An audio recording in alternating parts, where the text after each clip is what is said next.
Hi Scorpio, thank you for joining me and welcome to my channel. This is your reading for the North Node in Gemini, South Node in Sag. We're going to find out where we are going and who we are becoming today. And if you're interested in what the North Node is and what the South Node is, I really recommend checking out my video first on the North Node and South Node. It's linked at the end of the video and in the description.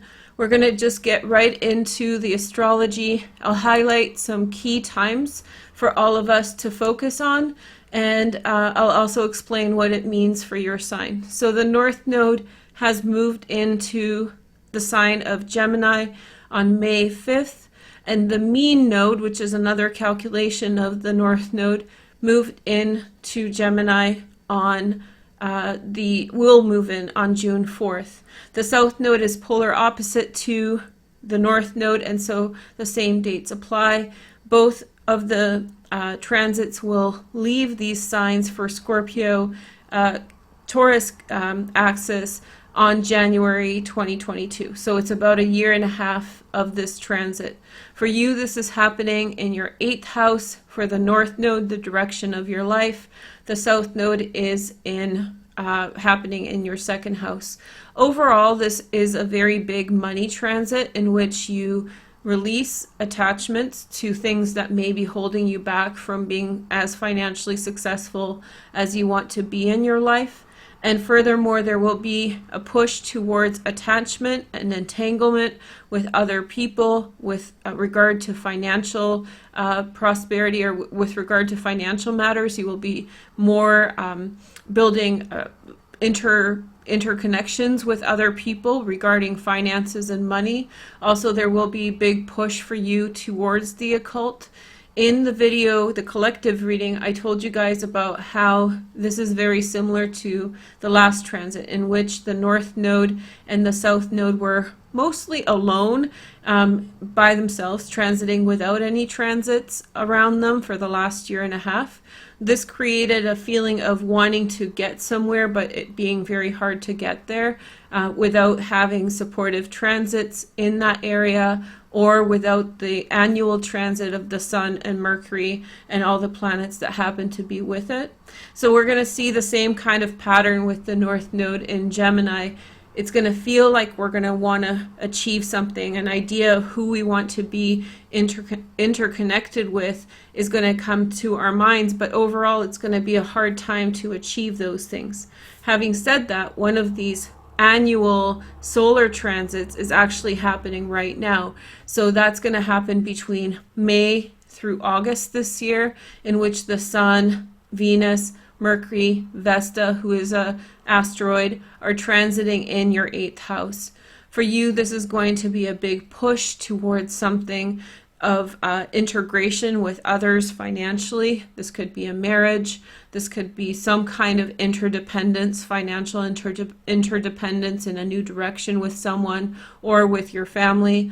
Also, there's another aspect to this that is very, very Scorpianus, in which the energy is sort of subterranean. That's how I'll describe it. Sort of, the 8th house has a lot to do with the occult, with the mysteries, with magic, and it's technically in a general chart the house that is ruled by Scorpio. So for you, this is going to be a very powerful transit. It's going to evoke a lot of change. Expect a lot of change from May through July or August this year. That's going to be a time in which there's a lot of pushing energy, pushing you forward. With the South Node, there's not as much energy, but you'll already see the pattern of releasing attachments to unhealthy money management, releasing attachment to very things that hold you back financially on your own.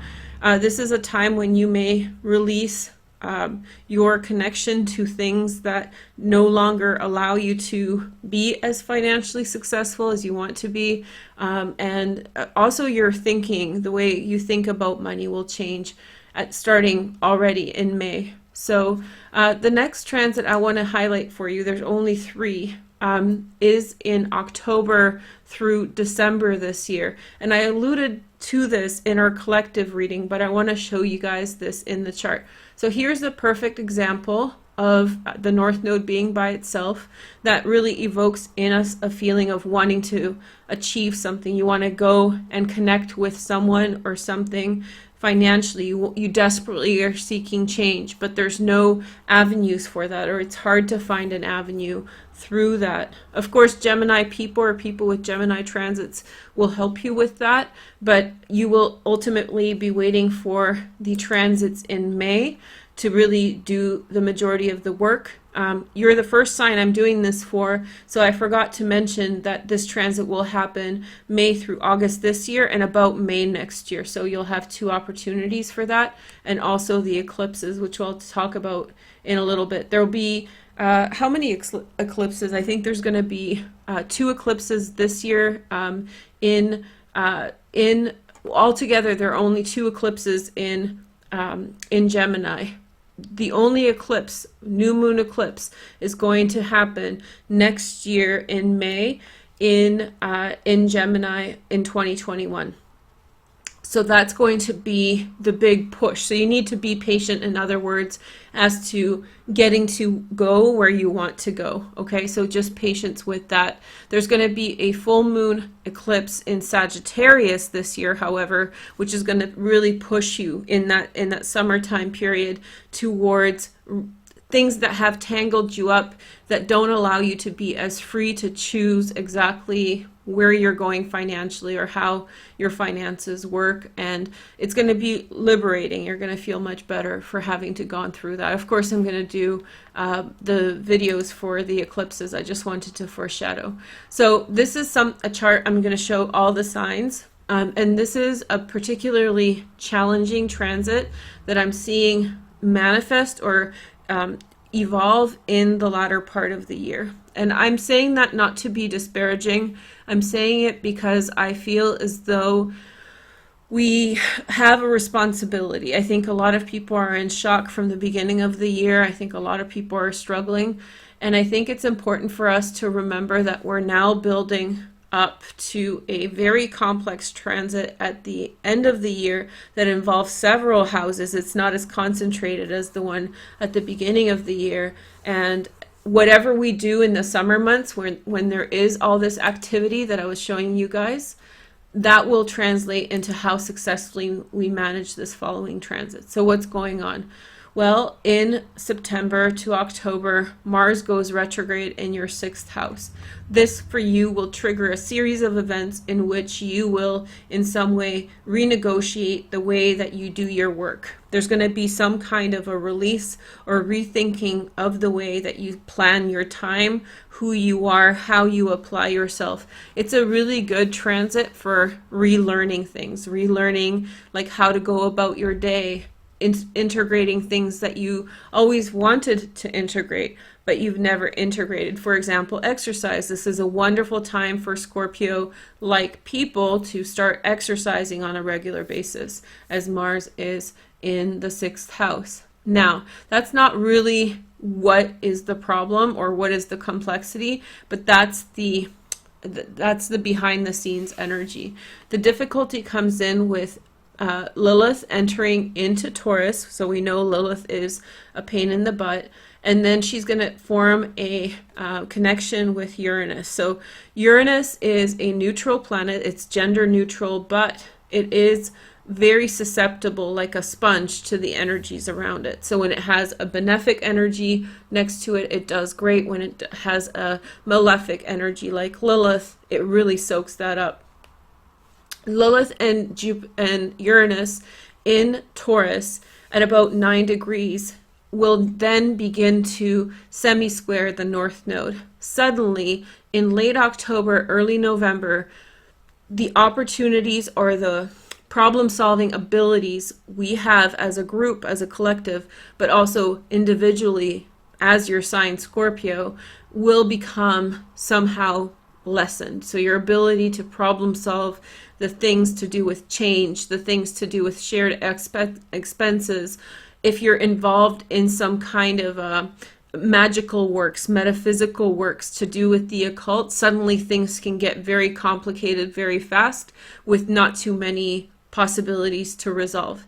So you don't want to find yourself in this October period onward in a compromised position. So you want to make sure that you're flexible, that you don't basically swim up Craps Creek and get stuck up there. So the reason that I'm mentioning it is not to be negative, but it's actually to give you some forewarning so you don't start putting yourself in a position in which you'll get stuck later on. So you'll know if you're heading up that Craps Creek, and I suggest you get out of the way because the energy will happen in October, November, and then it's going to evolve fast. What happens over Christmas time? Well, I'll show you. I already told you about the eclipses.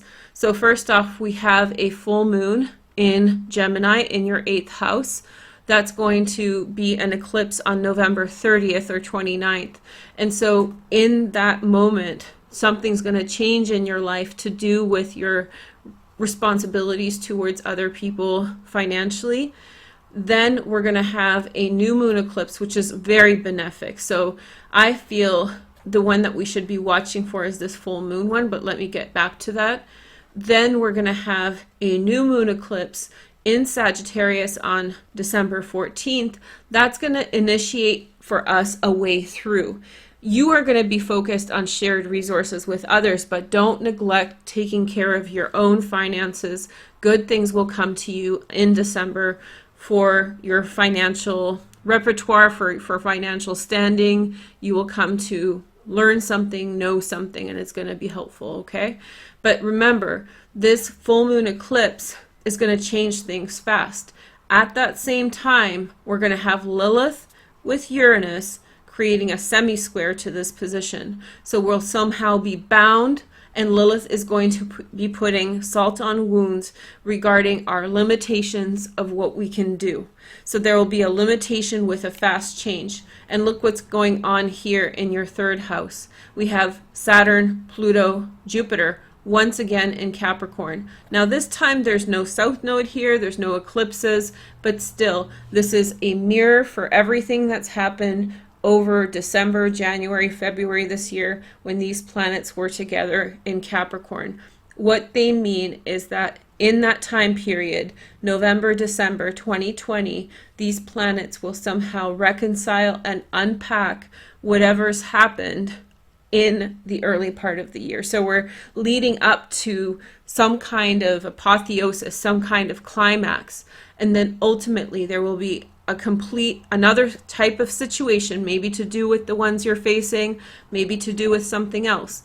But in this situation, we will suddenly unpack all of the themes and all of the circumstances that have been coming up in your life. And for you, I feel like it has something to do with close to home, maybe some movement near where you live, maybe something to do with siblings. There will be some kind of event that happens in your life and for us collectively that will in fact be a renegotiation, or once again our need to address whatever is going on in the big picture. And remember, the collective is going through something huge, we all know this, and that impacts our own individual lives. So this is going to happen at both levels, the collective level and your individual level. So in other words, don't mess with the fall. I know people are saying like it's going to be great, it's going to be this, it's going to be that.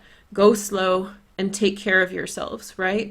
And be very on guard for this transit of Lilith in Taurus semi-squaring the North Node, because this is the direction we're going.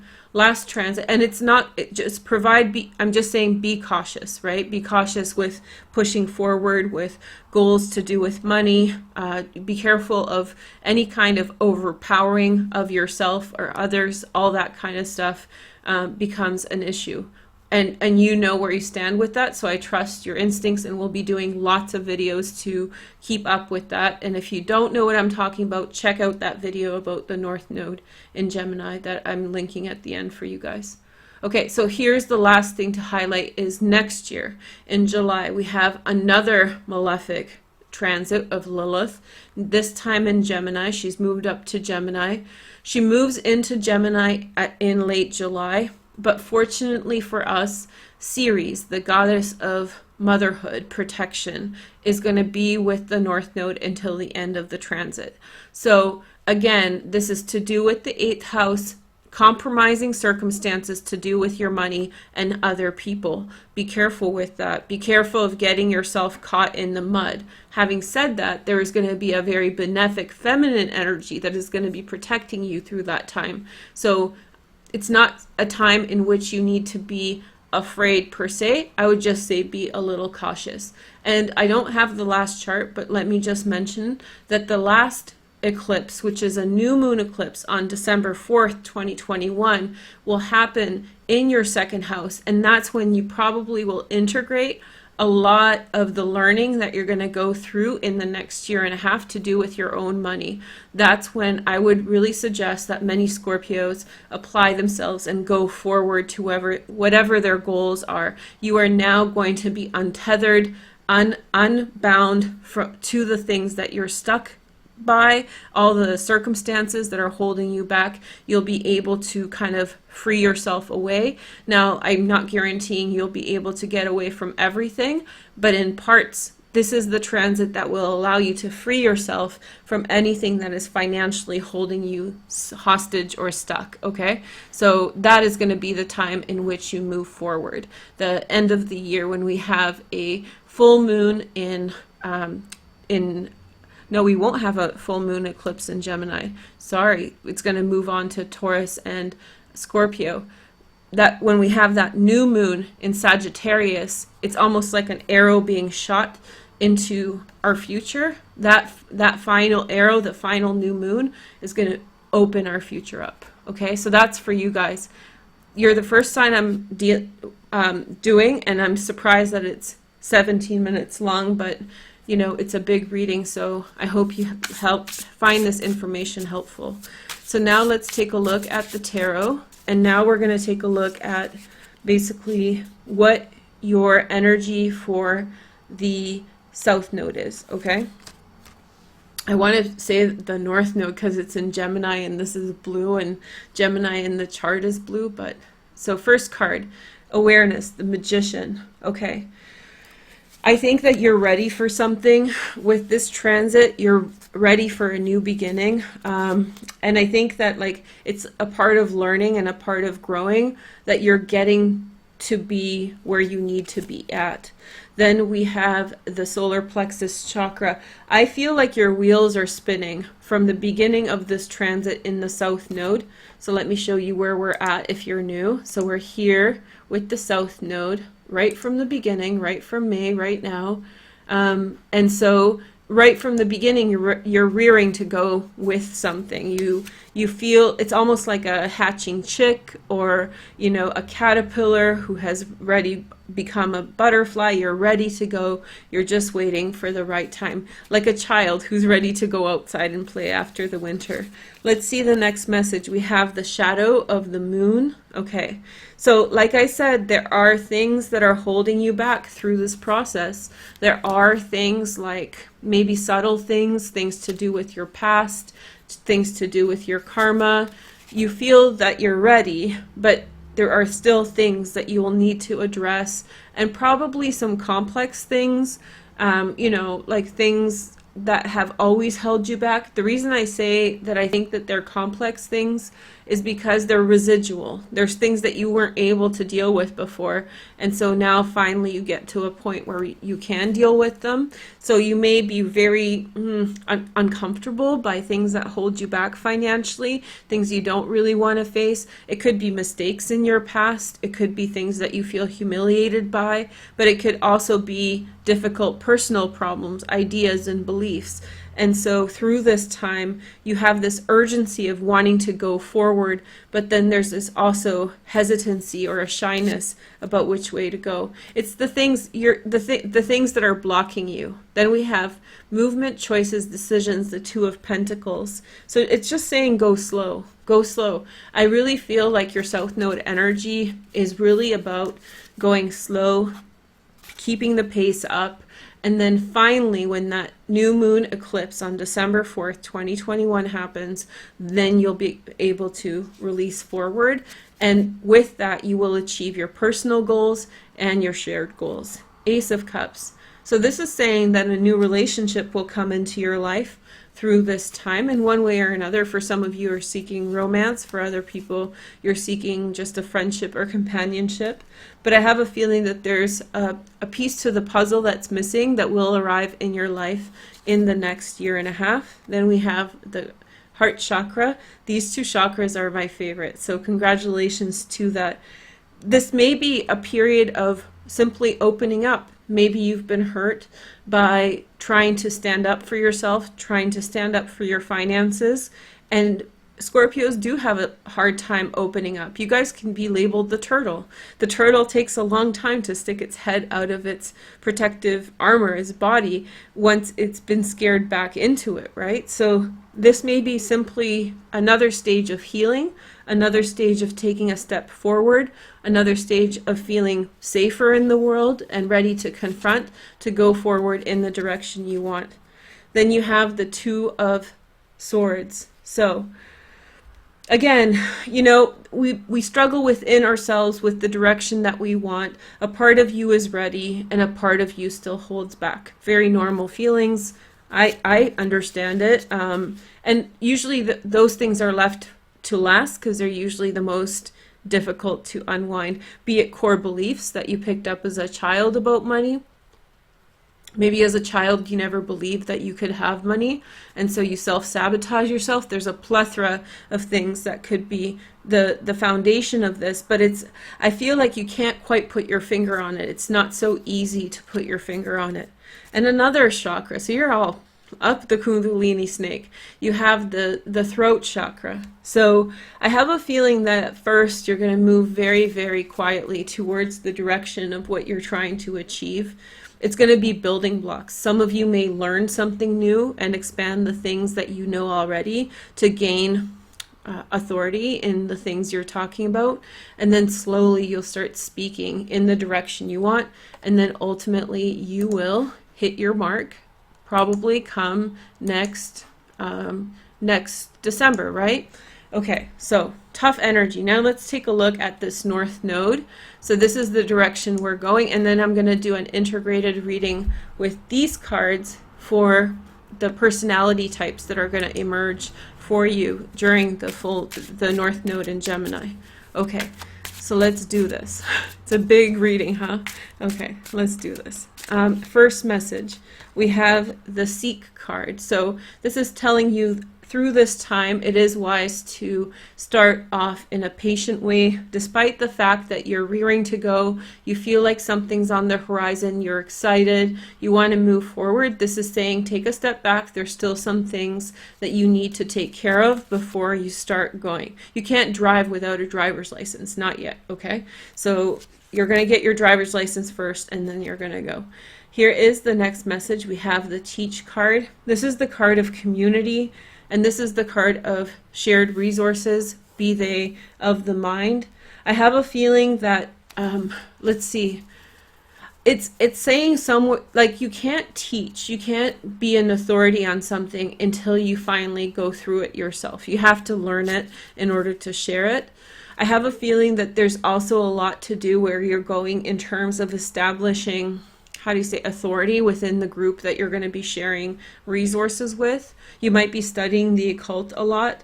First comes the time of learning, and especially in your case, I feel like it's going to be less book learning and more like learning street cred. So you're going to get your street cred, and then you're going to finally go in the direction of authority, being authoritative on a direction, of having learned something, speaking to something in a very candid fashion, but knowing exactly, you're going to need some peace of mind to think about the things that you're going to be a leader on, and then take the leadership position. Then we have the win or lose, the Five of Swords. Again, I think that this is all tying in together nicely, right? So to me, this signifies that I feel like maybe this is really saying that there's something personal about money, about material possessions that you need to work through. There could be preconceived notions about what you're learning.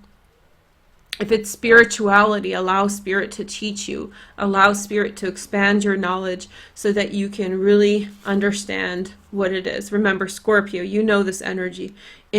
It's kind of like in the crevices of the darkness, you will find some kind of truth, the darkness of Scorpio. And your 8th house is actually Gemini, right? And so Gemini brings light into the darkness. Gemini is the adventure seeker in the darkness. So you're brave in the 8th house, which is very, very nice synchronicity with your transits. So you in some way have to do the work, have to find the truth and before you speak to it. And then once you find it, no one will be able to take that away from you. And then we have the sun in Virgo, 8 of Pentacles, dedicated effort. Again, I feel like you're growing into authority on something, but whether it's shared resources with other people or a topic that you'll share with the world, you have to become the master of it. And then once you become the master of it and face your demons about being an authority, it's kind of like imposter syndrome. That's when people who are actually very qualified or very talented with high intelligence feel like they don't have a right to be there. So when they're at university, they question their ability to be at university, even though they're naturally gifted in that direction. It can happen to anyone, but it happens most often to people who are highly intelligent, because then they question their own position in a situation. Like, why do I have the right to be the leader? You can only be the leader once you have achieved a certain level of dominance over the thing that you are a leader of, right? You have to have learned the lesson in order to teach the lesson. Same thing. Then we have the 6 love, which is the Gemini card. So, thinking about love, thinking about what love is, what kind of love is right for you. Maybe you're even rethinking what kind of love you want in your life, especially with the Venus transit here in May and next year. She'll be in Gemini in both years at the same time. So it's going to be like, maybe not even finding love, although that can happen in both of these times, but it can also represent you thinking about what kind of love matters. Like, is it casual love? Is it like till death do us part love?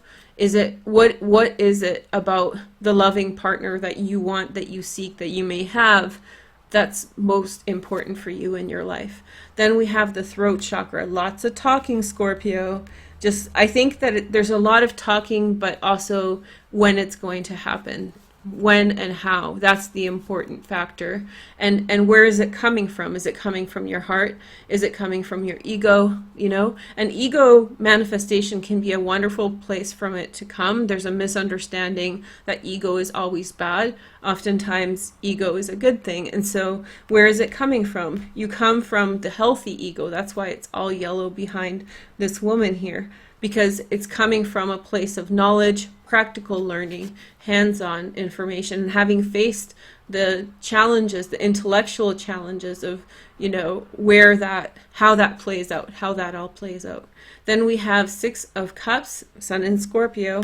So know that even if you face obstacles in terms of owning possessions, sharing possessions with others, and so forth, and you feel discouraged, like, is this my path? Just trust that you are on the right path, provided you're being altruistic and genuine, okay?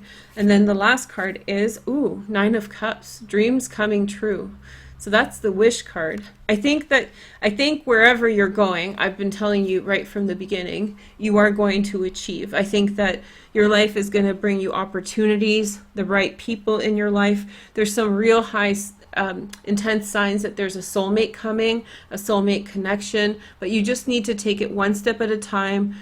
You're spinning your wheels at the beginning of this season because you feel, Scorpios are very, very psychic, so you feel a lot is coming. I told you about that. That's this transit here, this October, November, December. You feel that coming, and so you want to do something about it now, but I think that this is your information collection time, and use your time between May and August of 2020 wisely so that you can employ it to the best of your abilities and help others manage that time when it comes. Okay, so now let's take a look at 4 cards about personality types that are going to be emerging for you in the next coming year and a half. Okay, so these are key characteristic traits. So we have the achiever. Yeah, that's why you're just ripping and rolling, getting ready to go. You want to take over the world right now. Okay, it might take you a minute, Buttercup. You just wait right there. It's coming for you. It's just going to take some time. So I think that in like plain language, I feel like you will be learning something new over the next year and a half. You'll be learning something new so that you have more authority on what you're going to take ownership of and make it yours. Then we have the innocent. So this is saying like the pure heart. Speak of the pure heart, be of the pure heart.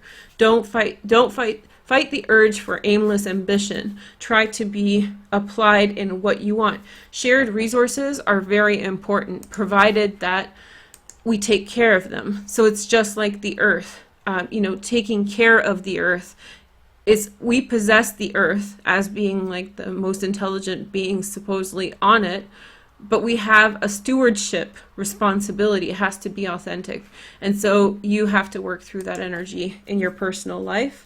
What is the other personality coming through for Scorpios? We have the flirt. Well, it wouldn't be a reading for Scorpio without this card coming out. And you have to negotiate the fact that you do have urges, that you want to flirt, you want to have fun, you want to feel connected. So just keep going with that, Scorpio. It's just, you can be fun, you can be easygoing, you can have a good time and be serious, You can cut loose and forgive yourself and enjoy those moments of closeness you have with the people that you love. And then we have the rule maker. See, I told you it's coming. It's coming. The 8th house. It's on its way. So don't be afraid. You are the leader. There you go. You're big change coming in your life. So probably from the follower to the leader. That's what we're talking about. Thank you guys so much for joining. I hope you have a nice day. And a happy North Node in Gemini. I'm putting through your full moon and Scorpio video here if you're watching in May. But if you're watching later, there'll be another video here that I recommend. And up here, I think one or the other, I'm going to put your North Node Gemini collective reading in which I talk about the astrology, what it means and all that. Okay? Thank you guys so much for watching and have a nice day. Take care. Bye.